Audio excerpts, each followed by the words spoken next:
Julie, on a day where we are feeling the pollen, we are seeing the pollen, and let me say again, we are feeling the pollen here. Yes, it's been several days of it now, and we're still in that really extremely high category in Atlanta. So taking it out there outside, looking at where we're at, it is an elevated pollen count today once again.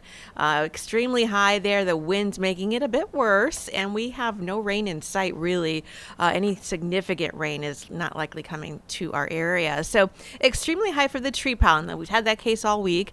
Grass, weeds, mold are in the lower category, but that tree pollen will get you, and we're over 3,200 for the count. So high temperatures over the next couple of days. Also, I want to point out, because we'll go from the mid 60s today to 80 tomorrow, which would be very close to a record set back in 1991, and we'll likely break a record on Friday at coming right close to 86 degrees. So we are very close to that, and then we get another cool down as we head into the weekend. So right now we're at 64, definitely much cooler out there. Winds are out of the south around 7.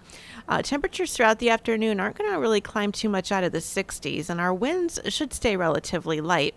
You'll notice, though, all that red on the map, that is the big heat dome that's over the center of the country right now. So a lot of places like Texas, back even into Denver, near 90 degrees today, but we're still kind of in this wedge of cool air that has stuck with us, and so we're in the 60s today.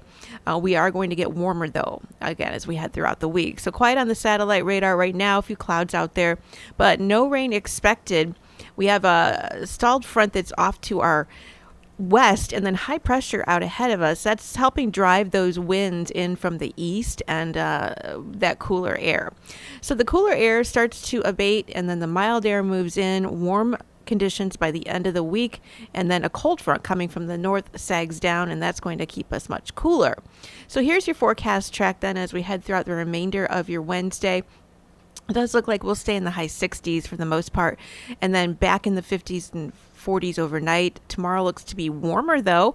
We'll likely top out again around 80 degrees, and then also on Friday, very warm, possibly record-setting warmth coming in. You'll notice there are a few blips of green off to our north in Tennessee, but it doesn't look like much of that's going to make its way into our area. If anything, just a couple of stray showers, maybe in North Georgia. So giving it a 20% chance, and that would be Friday night into Saturday. But boy, we could really use the rain, and unfortunately, really not looking like the models are showing any of it coming our way over the next several days. And so seeing some clouds building as we get into next Monday, but really look at rain all around us in other states, but not in Georgia. Looks like we could get a little bit on Tuesday, according to the European track. We'll keep an eye on that. We're still pretty far out for that forecast. The drought monitor, of course, this is a big concern. The entire state of Georgia in some form of drought. Some of the worst of it, the extreme drought there in Athens. Atlanta is in a severe drought on the south side. So we could desperately use that rain. Here's your 7-day. As I mentioned, much warmer tomorrow at 80 degrees. Maybe a record on Friday or close to a record. Straight chance of a shower there. Then in the 60s over the weekend. But by Monday of next week, Zach, we rebound and we're back in the mid 70s to 80. We're kind of yo-yoing all across that are. 7-day forecast there. I have two questions for you, Julie. One closer to home, so let's start with that one. Everybody loves a sunny forecast. That was a very pleasant 7-day graphic. Yeah. That rain, though, is pretty helpful in knocking out that pollen. It is. And if we don't get that rain, we're kind of stuck with this for a little while, right? Yeah, unfortunately. And, everything kind of, as typical, exploded all at the same time with the warm temperatures. And so for allergy sufferers, it has been really miserable for the last several days. And unfortunately, it doesn't look like we're going to get much relief.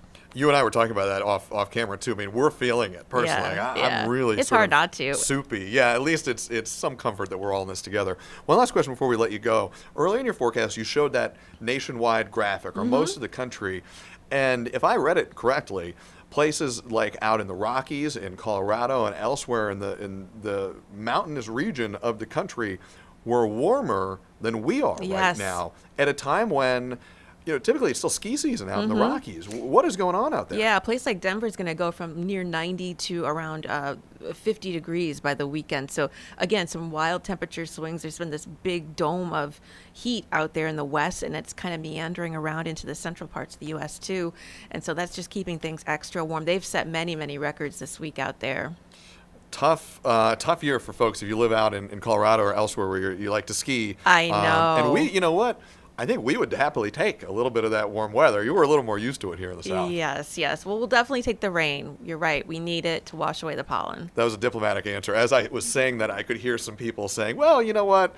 We're okay with 70s. We don't need 80, 90 degree heat here yet. I'm getting some thumbs down. I think we take from all the producers 70s here. we can get here in Atlanta because we know what summer is like. Yeah, that's what air conditioning is for, but that's an unpopular opinion. Julie Martin, as always, love having you in here. Thank you very much. Sure.